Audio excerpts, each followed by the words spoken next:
Na, esame gražiame, jaukiame, dideliame pono Ažušilių name, Vytauto ir Onutės name. Tikrai čia smagu labai šitokie rudenėjančio laikotarpio metu pasikalbėti su neseniai, ką tik deimantinį jubiliejų savo bendro gyvenimo atšventusi, paminėjusi Vytautą ir Onutę. Va, kaip tik ir matosi, čia radom jau 21 amžiuje laikraštyje būtent aprašyta šitas įvykis. Man čia netgi ponė nusipirko, kaip tik šios dienos numeris ir šiandien nusipirkė. Jie yra šitas laikraštis, egzempliorius. Ir čia kaip tik va štai yra atsiverčiame 21 amžiuje kažkuriam tai puslapį po sidabrinės gijos, ir deimantinis vestuvių jubiliejus dar labiau sutvirtino šeimos laimę. Na ir čia kaip tik rašoma apie prieš jau 2 savaitės įvykusį šitą gražų renginį, 60 metų vedybinio gyvenimo sukaktis.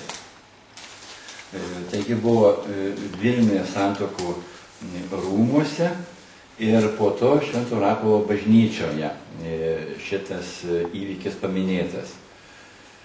Taigi, norėtųsi kreiptis į jūs apskritai, va, kaip tas, ar neprailgo tas 60 metų bendras gyvenimas, kaip jūs jaučiatės, kokie įspūdžiai iš šito renginio, iš tos jubiliejinės sukakties paminėjimo, iš tų, prieš 2 savaitės įvykusių, taip sakant, įvykių. Nesenai paminėjom mūsų ilgo gyvenimo sukaktį, tai yra 60 metų kartu. Čia mums visiems labai malonę staigmeną padarė mūsų visi.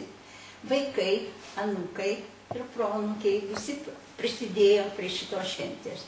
Per šitą šventę, aišku, buvom nepaprastai laimingi, bet dėja šventės greitai baigėsi.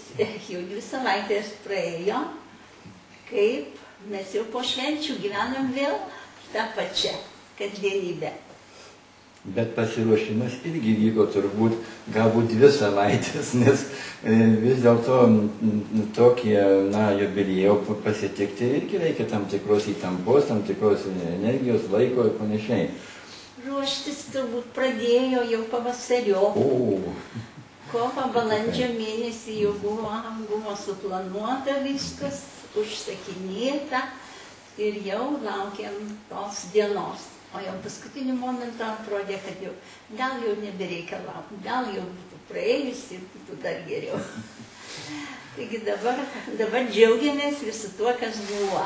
Buvo nuostabi šventinė diena. Na ir apie tą jūsų turbūt gyvenimą vis dėlto bendrą 60 metų. Jūs Vilniečiai visą laiką, ar kažkur tai, kur jūs susitikote? Ką čia pasakyti apie mūsų bendrą gyvenimą? Tas laikas 60 metų, tai atrodo prabėgo kaip 1 diena. Čia aš labai gerai prisimenu tuos metus, kada mes susipažinom, kada tuokėmės ir pradėjom gyventi, tada tokiom sąlygom, kurios tikrai buvo labai sudėtingos, labai neturėjom netgi kai kartais ir tinkamai pavalgyti, o jau apsirengti, tai jau visą laimę, jeigu dar drabužį kokį nors surasdavom, kad galima būtų atrodyti neblogai.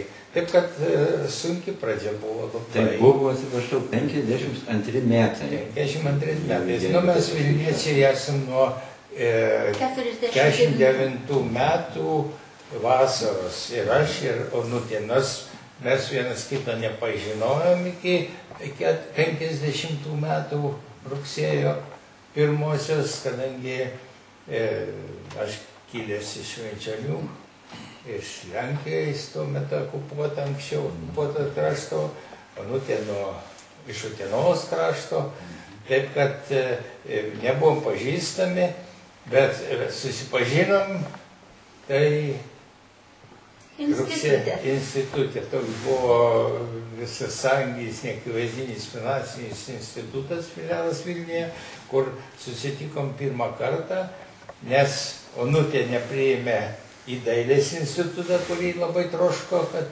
studijuoti. Aš nepatekau į universitetą, nei norėjau į Žemės ūkio akademiją tuometinę stoti, bet irgi nepatekom, kadangi neturėjom gerų charakteristikų.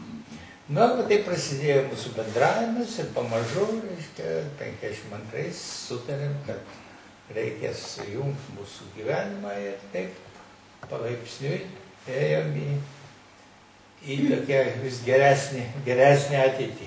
Ir čia 21 amžiaus straipsnėje rašoma, kad jūs ten jau vos ne pirmą kartą sutikę ėjote naktį. O ne pirmą kartą. Mes institutė susitikom 50 metų rugsėjį, o arčiau susipažinom jau tai 52 sausį, čia rašoma apie tą mūsų, kaip sakant, galbūt pirmą bučinį.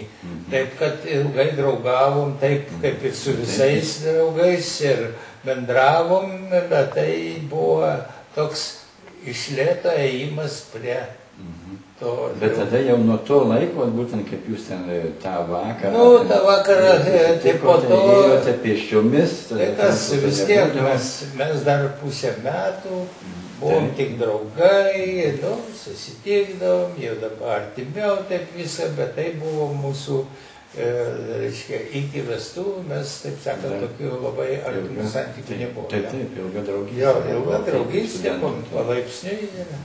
Taip. Institutė rugsėjo mėnesį susitikom, bendrai daug studentų. Paskui sesija žiemos buvo. Pastebėjau aš, kad studentas ne tik tai gražus, bet ir gudrus, išlaikė aukštosios matematikos egzaminą. O mes neėjom laikyti merginos. Mes dar kartojom kursą ir pavasarį tik tai laikėme egzaminus. O jis jau išlaikė anksčiau. Tai šitas buvo pirmas pastebėjimas. Tai jis buvo drąsus ir turbūt matematikai gabus. Turbūt, kad gabus.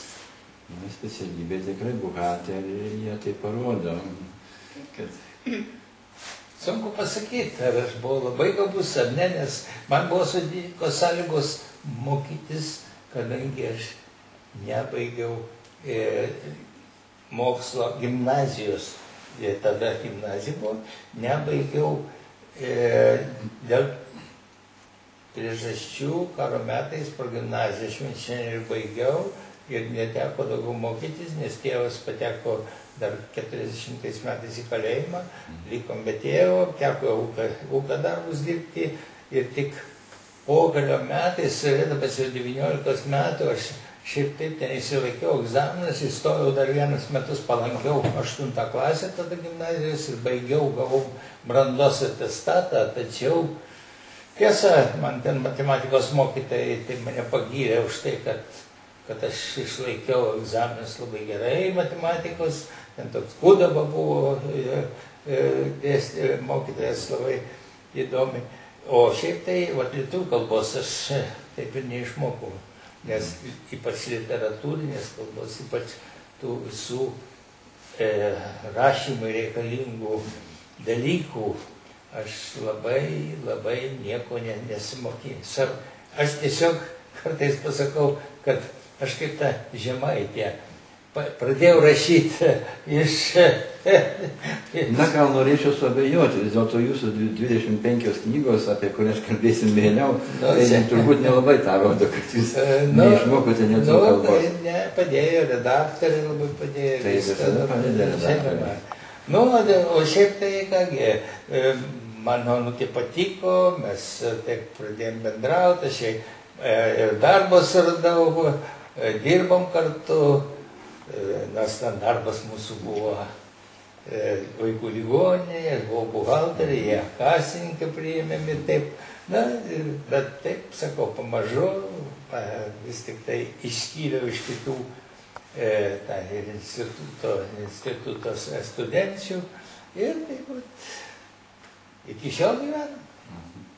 Tai ir jūs dirbot visą laiką, o čia būtent jūsų darbas susijęs su buhalterinė. Taip, finansais. Buhalterinė apskaita, finansai. Jūsų abiejų Taip. darbas.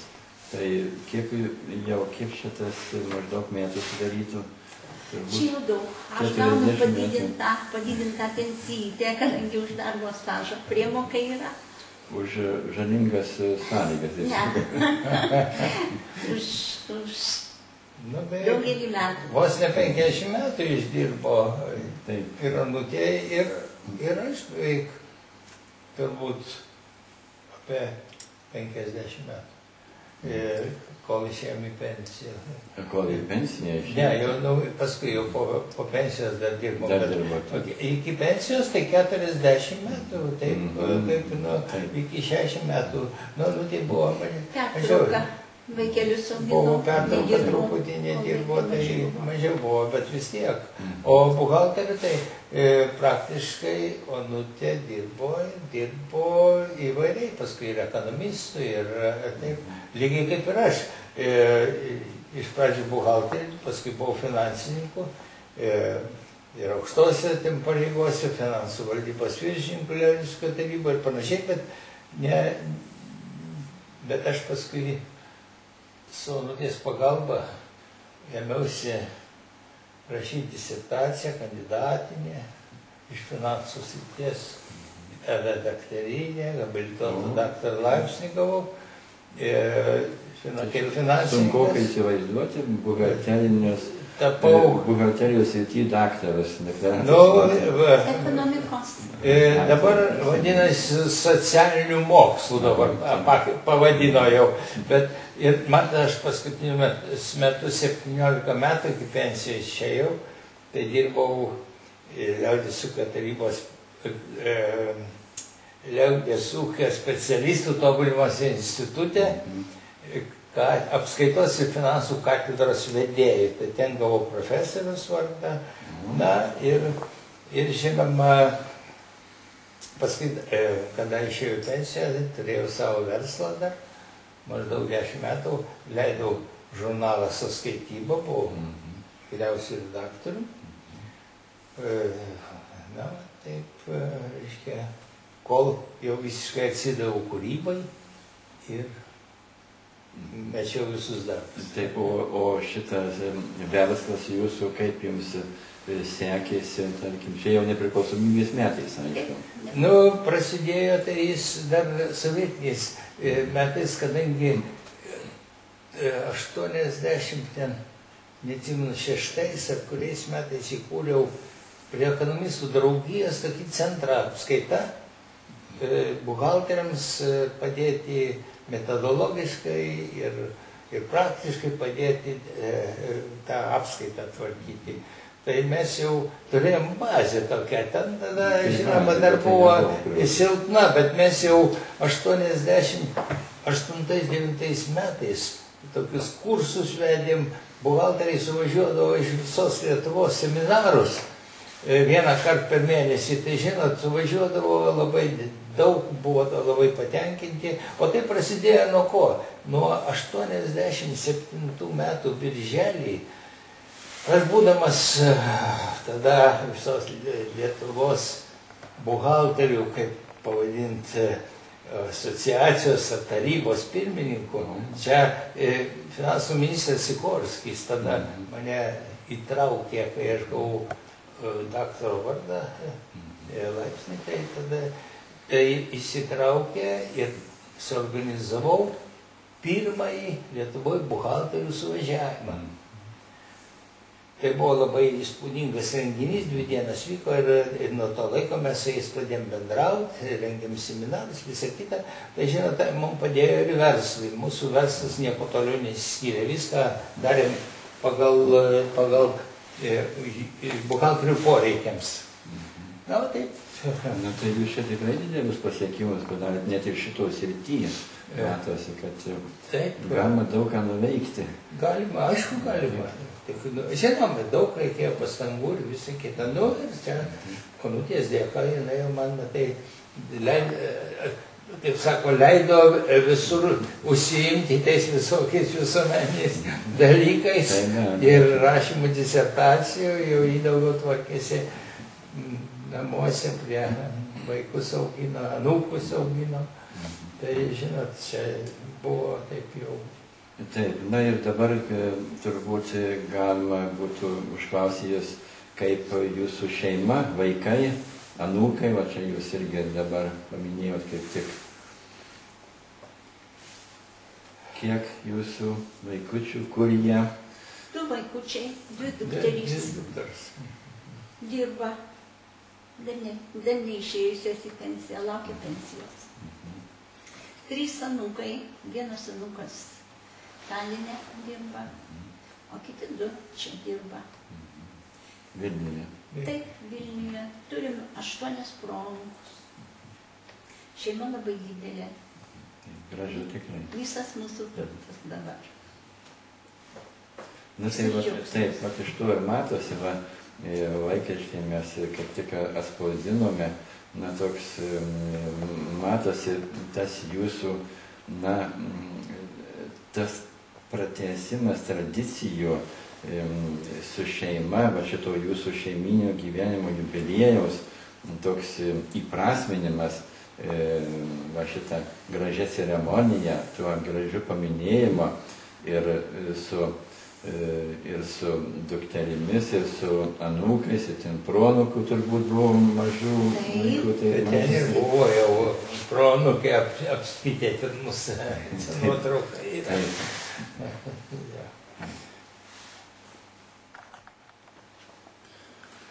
Na, jūs čia matosi atnešite kažkokį tai paveiksliuką, gražu, kas čia yra? Čia gauta dovanų iš mūsų proanūkės. Jubiliejaus proga galim parodyti. Taip. Paišė 8 metų mergaitė, Austutė. Čia jinai norėjo pavaizduoti. Lyg tai gėlės matosi, ar kas čia dabar? Norėjo pavaizduoti mūsų šventę. O. Būsimą. Aš galvoju, kad jai pavyko. Koks spalvų derinys. Kokia linksma nuotaika. Taip. Čia tiesiog visam laikui Tai čia vadinasi ne gėlės, o žmonės pasirodo. Taip, čia svečiai. Tikrai gražiai.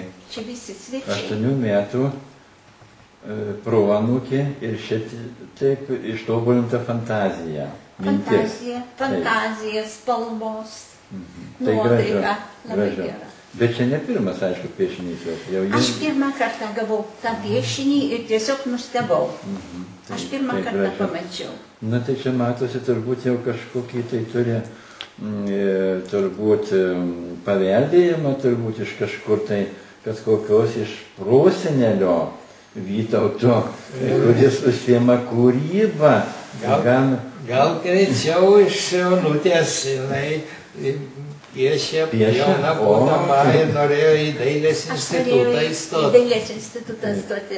Baigiau Salomėjos Nėries mergaičių gimnaziją ir iš 4 klasių, taip maždaug apie 120 buvo absolvenčių. Man vienintelė patarė stoti mokytojai į dailės institutą. Bet deja, nepriėmė manęs, neįstojau. Tai čia buvo 48-9 50-ais. Nu, charakteristikų reikia. Ir tada įstojau į neakivaiztinį finansinį institutą. Kaip senai mes vos dar gimė buvom. Tai o mes jau gyvenom. O mes jau tada vargom. Taip, ir aš žiūriu, kad ir ne tik tai jos broliukas metais vyresnis Adomas, dabar įstojo į Dvariono vardo muzikos mokyklą ir jis jau pas save namuose ten pradeda džiazą visokį ten groti. Tai čia jau muzika, taip. Tai muzika, taip. Na, o dabar turbūt pereisim gal apie, o tikrai matosi ir jūsų žmona, jubiliatė Onutė, jau turi tuos tokius talentus, turėjo, bet gaila va perėjo, teko kitą keitim pasukti. Jūs irgi dirbote su tais skaičiais buhalteriniais ir panašiai, bet vėlgi pasukote, na, atradote save knygose kaip rašytojas, kaip autorius ir berods jūs parašęs esate, na, gal nemažai tų knygų, kiek jūs jau dabar suskaičiuojate? 26. Na, va, 26. Ir čia atrodo turbūt per vos ne 20 nepriklausomybės metų tiek knygų pasirodė. Beveik visos. Pirmoji Roneta pasirodė 90-ais per blokadą, tai yra jau nepriklausomybės laiku, rašiau aš anksčiau, o visos kitos tai praktiškai parašiau Auksinį sakalą, tai aš rašiau žinoma ilgokai, bet išleidau 1-2 metais jau, 2000. Jį gavote apdovanojimą? Nu, čia Amerikos lietuvių literatūros fondas, ten premiją skyrė, žinoma, ta premija ten nedidelė, bet iš principo tai buvo įvertinimas, kurio dabartinė, aš priklausau ir rašytojų sąjungai, bet nei žodžio, nei kritikos, nei pagirimo, nieko negirdžiu iš jų. Jie dar dirba, kaip dirbo sovietiniais laikais, tai laukia, čia, kad juos garbintų. Na, turbūt jų savas ratas, savas klanas. Savas klanas ir aš matau, kad jokios nei pagalbos, nieko, netgi ne... Tai gal labai mažu tiražu išėjo jūsų Roneta? Roneta 50 Nepastebėjau? 50 000. Va, na. Buvo 3 laidos. Tai iš viso 50 000 tiražu ir visą išpirko.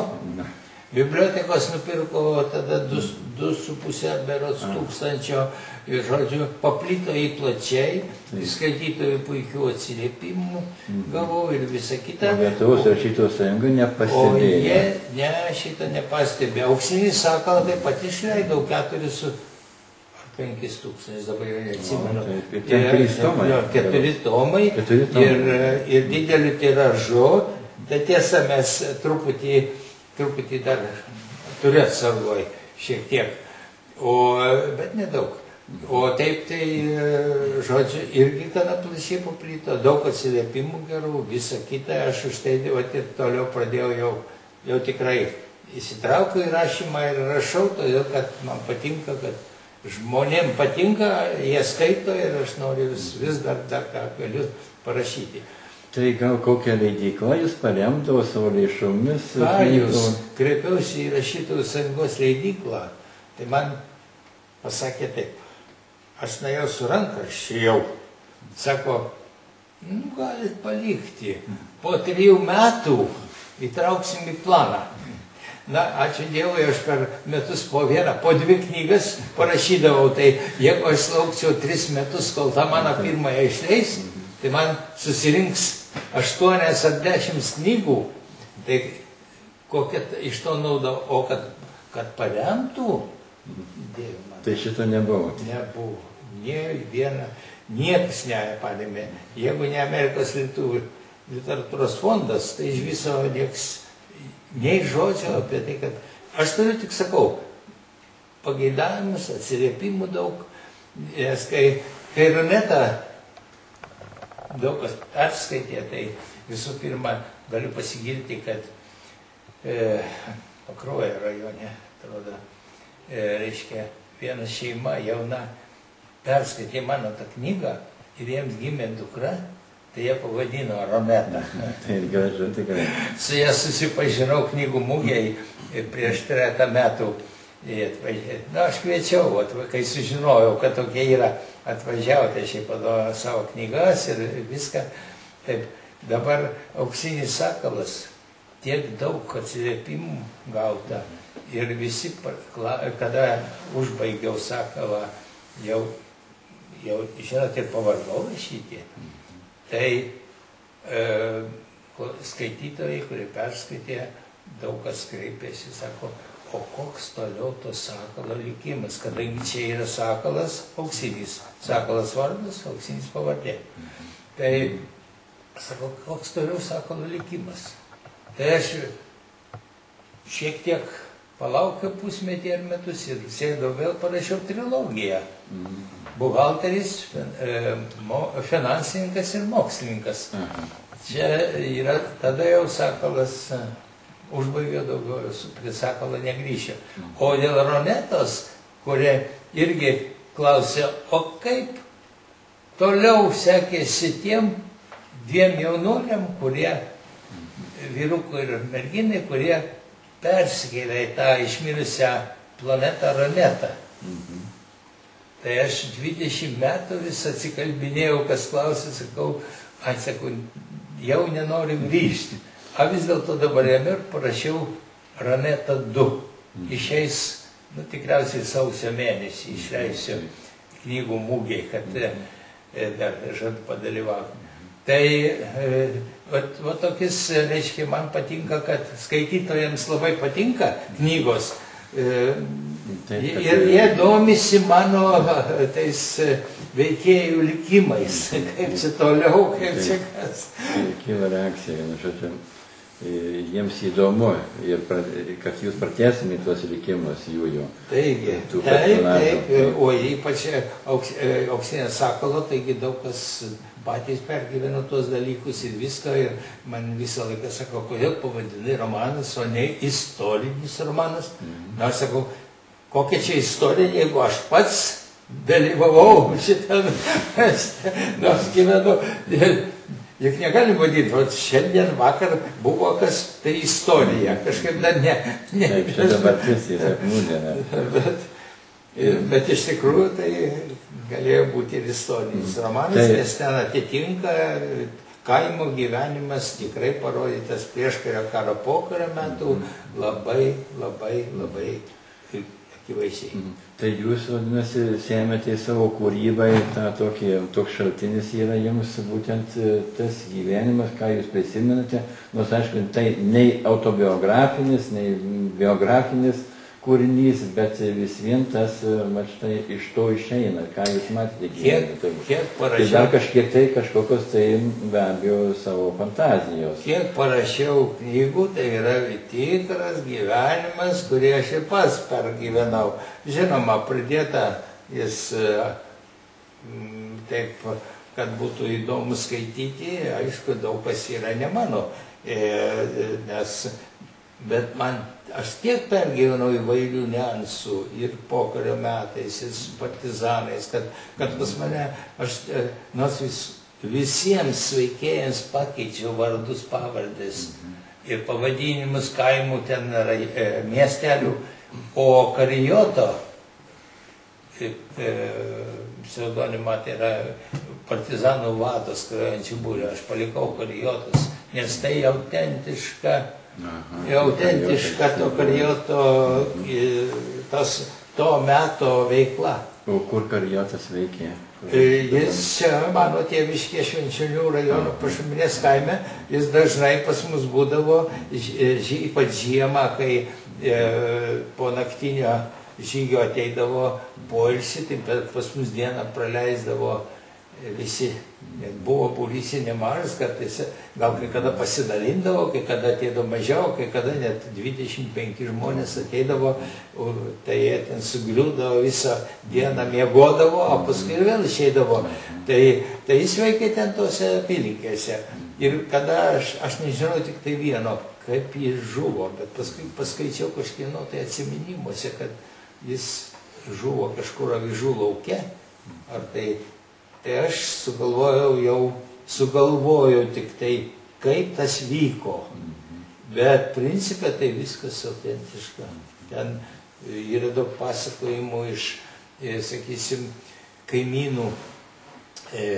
Ta Karijoto būrio ryšininkas, kaip pateko į Švenčionių kalėjimą ir kaip mes nieko nebūtum žinoję apie jį, bet jį vežė čia Akistaton stribai ir užpuolė ir jį visi išlakstė, o jis iškrito surištas, jį išgelbėjo tarimi iš Anglijos atvykę padėti čia partizanams. O tai buvo stribų sugalvotas triukas. Ir jis buvo su jais namuose, motinai viską papasakojo.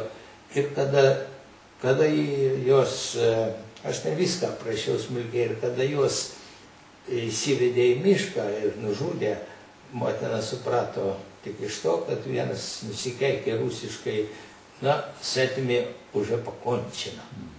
Tai jie bėgo pas mano mamą, kadangi jos buvo viena artimas draugės, tai visą naktį pasakojo tas visą, ką aš sudėjau į knygą. Tiesiog autentiški pasakojimai, žinot, taip, vienu žodžiu, bet... Taip, tai jūsų knygose matosi yra tas tikras, tikri susitikimai, patirti jūsų jaunystėje, susitikimai su partizanais, jūsų mamos, jūsų artimųjų, taip pat ir šiaip gyvenimas kaimo turbūt, tų laikų okupacijos metai. Taip. Na ir paskiau yra ir meilės gijos visur ten eina per keletą romanų, kiek žinau, taip. Yra visko, yra mano, yra ne mano, mano buvo mažiau, kadangi bet aš panaudojau, pavyzdžiui, sesers mano, kitos sesers labai buvo, tai aš visą tą rašiau, kadangi, bet to, aš tai matot neturėjau tokių meilės nuotykių, bet, jaunas vyrukas buvau, dar simpatiškas, viską, kaip ir Onutė sakė, tai žinot, sugalvoju, man patinka, pavyzdžiui, aš pirmą skyrių pradiniai mokykloje, atėjau 1 rugsėjo, reiškia, į mokyklą, lietuviška tatkyka buvo, nes Lenkija mažai buvo jų. Tai ir kai sėdam po 2 suolus, atėjo tokia mergaitė, tikrai daili mergaitė, su tokiu didžiuliu baltu kasminu galvoj, viską.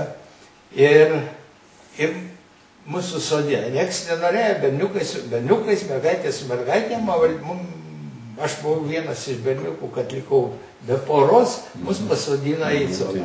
Man jį patiko, aš jai padėjau mokyti, kaip šiandien prisimenu, padėjau skaičiuoti, jinai prastai skaičiavo, ten pagaliukus mes tokius naudojom, aš jai padėjau išmokti greičiau, kaip skaičiuoti skaičius.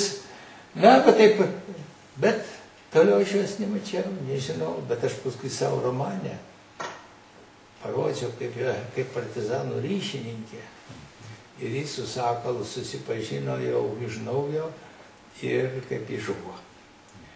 Tai jau ten žuvimas ne jos. Toje atrodo ir dabar gal gyva, dar ten kažkur gyvena netolimam kaime. Bet aš ne aš jos pačiu daugiau nieko, bet aš ją pasinaudojau, kad galėčiau aprašyti taip tolimesnį eigą, nes partizanų ryšininkų aš kitaip negalėjau parodyti.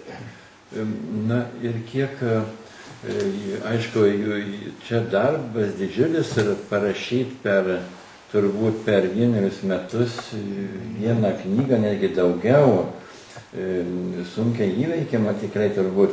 Kaip jums padėdavo šitam darbe jūsų žmona Onutė? Ar patarimais, ar kritika kokia griežta? Aišku, skaitimų padėdavo, kad vis dėlto... Padėdavo man tuo, kad Netrukdydavo. Aš ir naktimis sėdėdavau, ir dienomis, ir visai pradžioj rašiau, ranka rašiau, paskui mašinėlę parašinėjau, kad aš tik 2004 aš pradėjau kompiuteriu rašyti. Auksinį Sakalą, tai mašinėlę perrašinėjau, žinot, labai jau. Tai buvo net ir tokių dalykų, kad aš visai kitam kambarį rašau, o jis sako, aš negaliu miegot naktį, aš girdėjau, jinai mano tą auksėjimą. Čia galima šitą darbą su mašinėlė rašoma, tai kaip buhalterius su tais skaitytuvais. Kuriuos jau dabar jau tikrai muziejai turbūt beveik galima sutikti. Bet pas mane nėra kaip garadys. Palikau turbūt jau skaitoj. Turėjau visą laiką, bet... Na tai dar norėčiau grįžti prie šito klausimo, kaip jūs padėdavot vyrui, kaip rašytojui, būtent jo šitam darbe, vis dėlto tokiam intensyviame, sakyčiau, nes dar tuo laiku ir jūsų verslas buvo, juk tiesa prisiminiau, 10 metų jūs vystėte tą verslą, buhalterinį apskaitos ir kartu rašėte knygas ir štai žmona šalia taip pat dirbo ir žiūrėjau, galbūt kritikavo jūsų knygas, ar skaitydavo, ar neskaitydavo ir panašiai. Dėl padėjimo, tai aš greičiausiai galiu pasakyti, kad aš tik tai trukdydavau. Pavyzdžiui, 10 valandą vakaro aš atnešdavau arbatą, pieną arba sultis į kambarį, kad jau jam laikas baigti, jau laikas į poilsiui. Nu tai gerai, primindavo tą laiką, kad jam laikas miegoti. Primindavo atnešdama. Dabar perskaičiau Ronetą, Ronetoj irgi tas pats atkartota. Parašyta apie pieną, ne? Sultis. Parašyta apie tai, kad atneša, jam ant stalo padeda. Tai, žinoma, pirmąjį romaną Ronetą, tai aš perskaičiau, jisai labai dažnai važiuodavo į komandiruotės į Maskvą. Išvažiavus komandiruotę, atsisėdau vakare grįžusi iš darbo, pasiėmiau skaityti ir iki pat ryto perskaičiau viską. Ryte jau nemiegojus į darbą vėl. Taip buvo įdomu. Buvo įdomu, kadangi atpažinau labai daug ką iš mūsų gyvenimo ten aprašyta. Ir ką sakėte? Pagyrėte ar... Labai nenorėjau, kad jis išleistų knygą ir kad visi kiti skaitytų. Galvojau, kad čia tik tai parašyta, tai čia tik tai lieka tarp mūsų, kadangi mūsų gyvenimas aprašytas ir aš norėjau, kad nebūtų išplatinta, paskelbta visiems. Na, bet turbūt čia tik tai jūs atpažinot kažkokius tai tam tikrus momentus. O visa knyga tai buvo vis dėlto turbūt, na, personažai veikia kitose aplinkybėse, kitose aplinkose, turbūt ne šitame name, ar kaip tai turbūt... Ten fantastinis pramoginis romanas. Tai ten galbūt 5% teisybės buvo, 95% kūryba. Na, taip, taip. Taip kaip ir rašytojai tinka.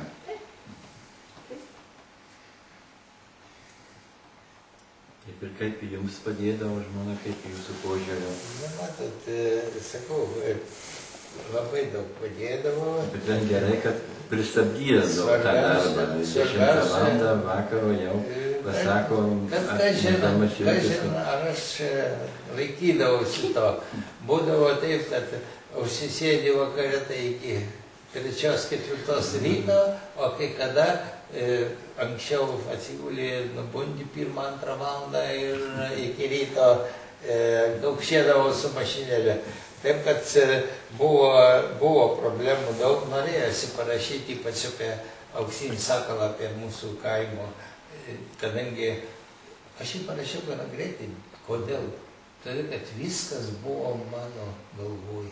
Viskas pergyventa, viskas matyta iš tų laikų ir labai, labai daug įspūdžių. Ir aš svajojau, dar gimnazijos nebaigęs kaime, aš jau, būdamas 18-19 metų, aš jau svajojau, kad reikėtų parašyti apie kaimą, visą tą istoriją kaimo ir iškia romaną. Ir ta svajonė 50 metų nešiojausi, kol okupacija baigėsi, nes bijojau, kad kas nerastų rankraščio, kad nepatekčiau už grotų, kadangi aš ypač ne tik tai ir 40 metų okupaciją ir pokario labai jau aprašiau taip, kaip iš tikrųjų vyko. Ir dargi pakeičiau visų vardus pavardės vien dėl to, kad dabar anūkai ar proanūkai nepareikštų pretenzijų, kodėl taip apibūdinai. Tuo labiau, kad yra tokių, reiškia, veiksmų, kurie vienam, jeigu tik jo kažką jis padarė, tai galbūt nelabai įdomu, bet aš prie jo prijungiu kito, trečio, ketvirto veikėjo ir gaunasi tokis tikrai aštraus siužeto toks charakteris, bet tai paskui iš tikrųjų gali. Ir viena man per knygų mugė, viena priejo moteris, jaunesnė už mane gal 10 metų, priejo, sako, aš esu Laimutė, tos, pasakė, kieno duktė, sako, oi, kaip gerai, kad aprašė ir apie mano dėdės ir viską, bet sako, apie mano mamą negražiai parašė. O aš ją parodžiau, kadangi ta šeima visi buvo partizanai. O tą, kur sakiau, vienas brolis, aiškiai, kalėjime sėdėjo, atėjo kaip ryšininkas, o jie taip pat buvo ryšininkė. Ir aš ją parodžiau ryšininkė, bet pas mane ten taip gavosi, kad jį susitikinėjo su KGB karininku. Nu, ir mylėdavosi, bet išgaudavo žinias partizanams. Nu, tai va, tai, žinot, nors vardai pakeisti viską, bet atpažįsta, sako, tai kodėl, sako, aš tai suprantu, sako, čia grožinė literatūra reikėjo, bet, sako, mano giminaičiai ten, sakė, labai užsigavę ant jūsų, nes aš jų nepažįstu. Na, žinot, būna taip, kad tenka susitaikyti, bet man kaimas, man kaimo tema yra artima, tai aš be Auksinio sakalo parašiau dar 6 pavasariai, 6 knygas, irgi 3 kartų likimas nuo pokario metų, kai kolūkis steigė, iki šių dienų. Tai taip ir pavadinau 6 pavasariai, bet ten knygų pavadinimai yra tokie. Tai va, ir norėjau paklausti, kokio žanro yra jūsų būtent šitą literatūrą, jūsų romanai, jūs turbūt romanais vadinate. Romanai, jo. Bet visiems tai yra labai skirtingi žanrai vis dėlto, nes tai yra ir nuo to būtent natūralaus kaimo gyvenimo aprašymo iki fantastinių netgi dalykų. Nu, čia taip, pas mane taip yra ir ta fantastikos. Ir turbūt kriminalinių dar netgi yra. Fantastikos, šiaip romanai ta grožinė. Ir mafija veikia, atrodo. Ir mafijos yra, ten Moša ir Tina pavadinau, 2 knygas išleidau, bet paskui man truputį atsibodo jas rašyti apie jos. Tai tada parašiau tavo 6 pavasarius, nu, vaikams knygelės išleidau ir eiliuotas 2, pavadinau savo proanūkių Adomėlis ir Austutė, tai čia yra vieno anūko sūnus ir dukrelė, ir pavadinau Atukas, kur Estijoje gyvena, reiškia, vienas mūsų anūkas. Jis vedė Estiją, bet jie puikiai lietuviškai vaikai atvažiuoja, mes kalbamės tik lietuviškai, labai puikiai lietuviškai kalba. Tai, žinot, tai aš parašiau Ratukas, tokia knygelė eiliuota, labai puošnia. Nu, o paskui parašiau pasakas vaikams, net 2 tomus vadinamus, vieną knygą, ir paskui išleidau 2, bet dabar kažkaip su vaikiškom. Bendrai jau dabar sunkiau rašyti, jau Ronetą vos užbaigiau, dar noriu parašyti dar kažką tai, bet dar nedrįstu sakyti, kas čia išeis, bet... Nu, bet visiems dar tie kūrybiniai planai, kūrybinės užmačios dar vis vien galvoj kirba. Dar kirba, tik tai ne taip lengvai susigaudyti, kartais jau užsimiršta, kartais... nežinau, kaip čia atminties tos per mažą vis dėlto. Bet į 25 knygas maždaug sudėti tą visą jūsų atmintį, tai čia yra ne taip jau paprastas dalykas. Nu, tai dar turėčiau ką sudėti, dar turiu ką rašyti, pas mane tokių, jeigu paimt, tai gal kokie dar 5 pavadinimai jau galvoj sukasi, bet nežinau tik tai, kaip juos galima būtų kaip įvykdyti visą. Na, taip, ir jūsų knygų siužetai, kiek suprantu, ateina iki mūsų dienų tiesiog. Taip. Taip. Na, įpinate ir tuos kriminalinius elementus ir panašiai. Va, kaip jūs žiūrite apskritai į dabartinį mūsų gyvenimą, Lietuvos gyvenimą, štai tą politinį, visuomeninį, kultūrinį, dvasinį? Kai atgavom nepriklausomybę, tai mes dar truputį galbūt su Onute skirtingai galvojom. Aš sakiau, praeis 10 metų, 15 ir jau tada tikrai pajusim tą laisvę ir gerovę. Onutė buvo truputį pesimistė, sakė, kad gal ir daugiau. O šiandien aš pasakyčiau, dar praeis 20 metų ir dar mes nebūsim tokie laisvi. Ko trūksta? Žinoma, pradžia buvo padaryta, bet kas galėjo padaryti? Dabar visi kaltina Landsbergį, kad jis ten to nepadarė to. O ką jis galėjo padaryti, kai valdžioje liko visi tie, kurie buvo ir iki. Pradedant Brazausku, baigiant visais ministrais ir rajonų tie sekretoriais. Ir visi liko valdžioje, jų labai daug yra. Ir jie visi garbinami. Ir jie visi iki šiol garbinami ir visi vis tiek savo. Dabar šnekėsi su kuo nors. Va, tai buvo gerai, čia va tokį. Žinot, mane nustebino toks paprastas dalykas. Prieš kelias dienas žiūriu užuojautą. Buvusiam Lietuvos TSR ministrų tarybos pirmininko pavaduotojai Jurijui Rusenkai.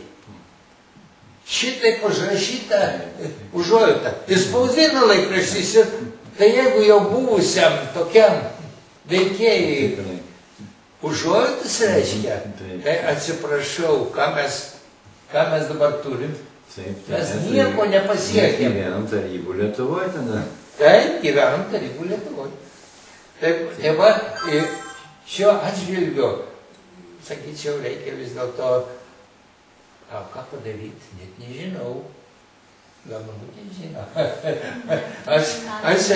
Aš net nežinau, kaip dabar. Tai sako, neįmanoma. Kaip neįmanoma, kadangi, kol aš galvoju, pasikeis karta, po 20-25 metų tikrai jau bus. Ką bus? Mokyklose aukštose mokina tie patys profesoriai, kurie tada kalė partijos tiesas. Tai kada mes išeisim iš to? Ir trečia karta dar vis tiek. Vienu žodžiu, nematau nieko. Aš rašydamas romanus ir iš juokių ten jų, reiškia, sakysim, tie trileriai, kai aš pavadinau Mošą-Tiną. Ir kas iš to? Tarp kitko, Tina, čia kaip prasidėjo su Brazauskiene, va tie diskusijos tokios ir dėl rinkimų viską, tai pas vieną daktarį aš čia užėjau, o jie irgi, nenoriu pavardžių minėti, irgi jos vyras buvo kažkoks partinis darbo. Ir jinai, aš buvau koridoriuje, jinai mane sutiko, sako, klausyk, pas mane gulėjo tavo Tina. Ir dabar aš perskaičiau tik tai. O jis sako, kaip tu pataikiai, taip paprašyti viską. Tai aš jau galvojau, jį persiorientavo. Ne, jį vis tiek, aš nepradėjau kažką šnekėti. Žiūriu, kad jis saugai, ne. Aš gerai ten atseit parašiau apie Tiną. Viskas gerai, bet Ji tik prisitaikė. Ji tik prisitaikė. Ji prisitaikė, jinai pagyrė mane, kad aš čia parašiau, viską aš jai padovanojau. Ji turėjo, ilgai neskaitė dabar. Bet principe vis tiek visi laikosi tos sistemą, ta buvo jiem geriausia, nu aišku, jiem buvo geriausia ir štai niekas nieko negali padaryti. Taip, kaip nebūtų liūdna, bet vis dėlto šitokiu keliu kol kas bent einame ir dar eisime turbūt dar kelius dešimtmečius. Taip, ir prieškario Lietuva buvo, ji per tą 20 metų pasiekė kultūrą, literatūrą, poeziją, mokslas, armija, kariuomenė. Viskas vystėsi. O dabar aš žiūriu, kas atpirkimo ožys Kubilius. Ar jis vienas ką gali padaryti, jeigu buvo viskas iki 8 metų kiek sužlugdyta? O ką jis gali padaryti? Jam reikia laiko, galbūt ir tai laiko. Jeigu visi eina prieš, tai čia labai sunku ką nors padaryti.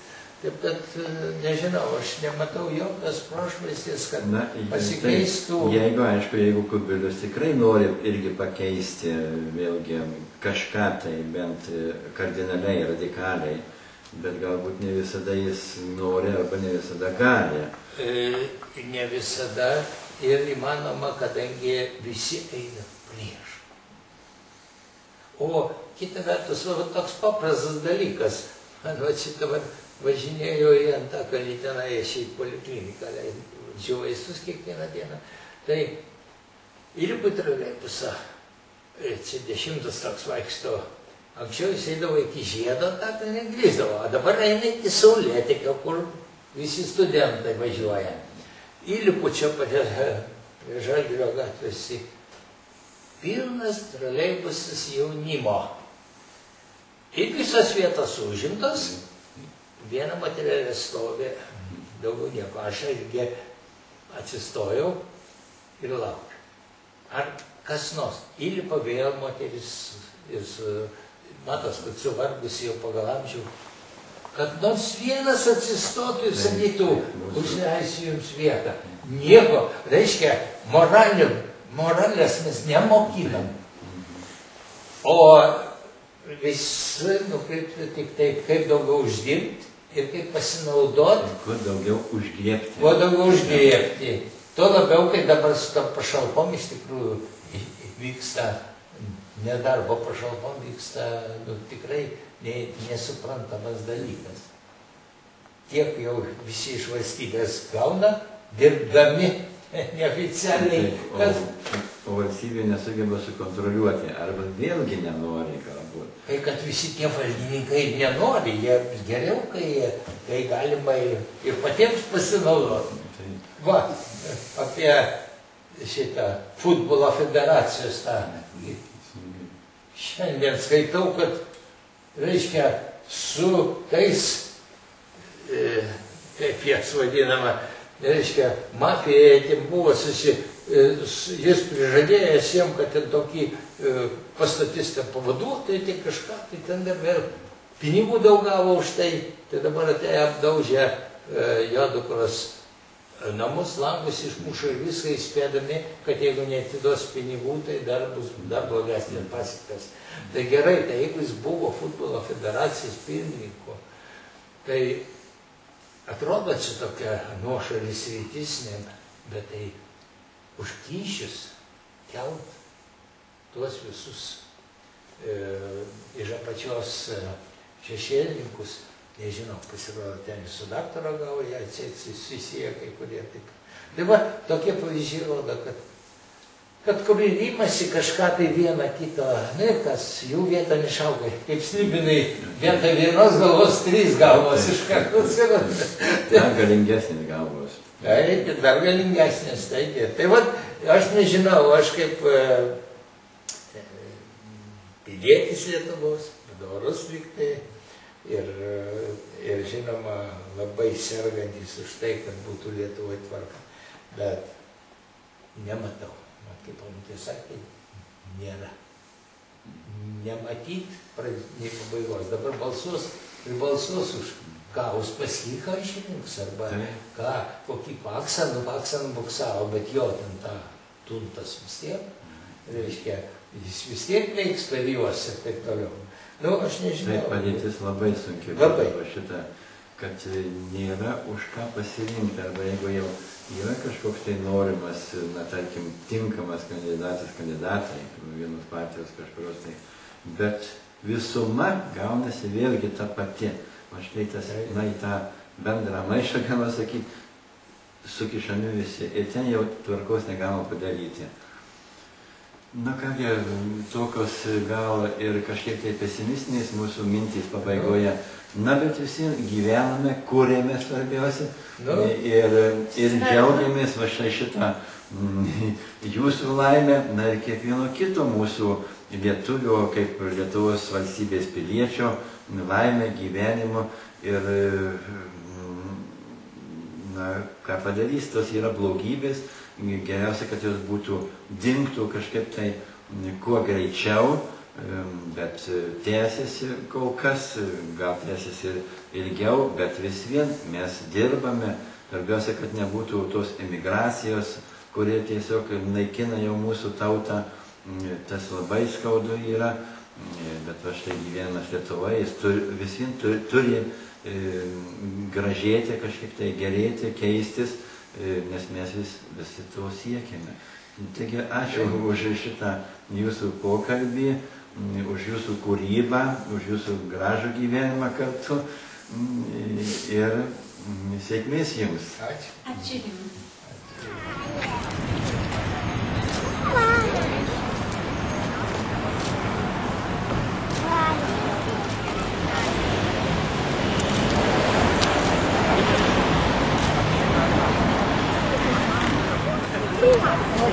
Labą dieną, seniai matyti. Daug nepažįsta. Jaunieji tėvai duotėjai. Kur dar?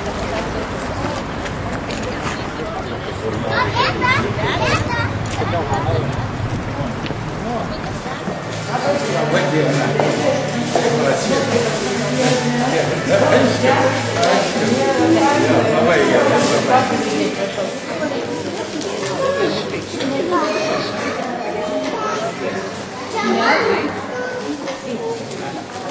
Nereikės pasidarimo kambario. Čia reikės jums pasirašyti kaip liudininkam. Ten bus dokumentas toks. Visi pasirašys, kurie čia yra. Visi patvirtins savo parašą. Atukas, mes atuku vadiname. Atukas, taip? Atukas. Atukai, tai čia atukai. Lietuviškai. Taip, atukas. Jau atus. O tu tik čia. Atomai, tu tik čia. O vyrai. O čia taip, o vyrai. O čia taip. Pažiūrėkite. Taip, čia, va. Mes dabar visi trys. Žiūrėkit į priekį ten truputį. Pasikalbėti.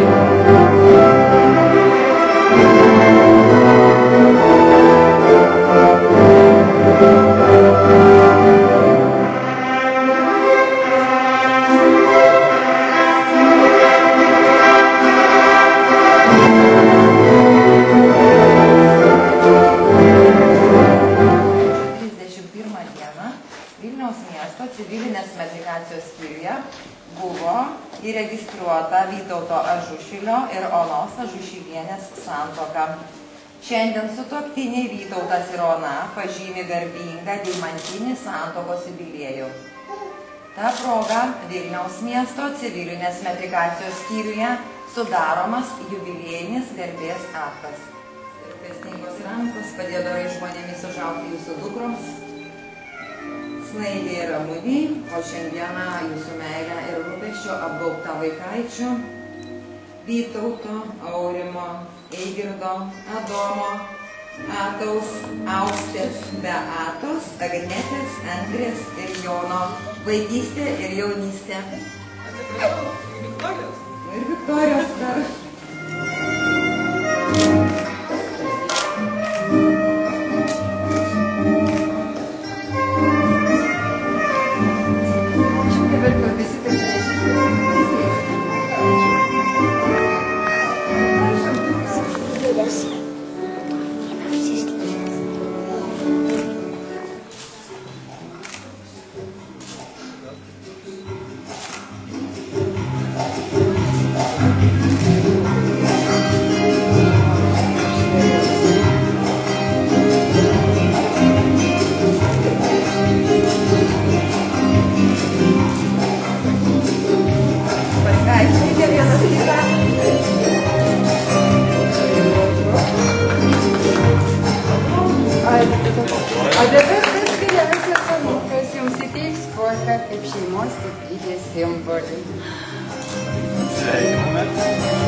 Dar kartelį.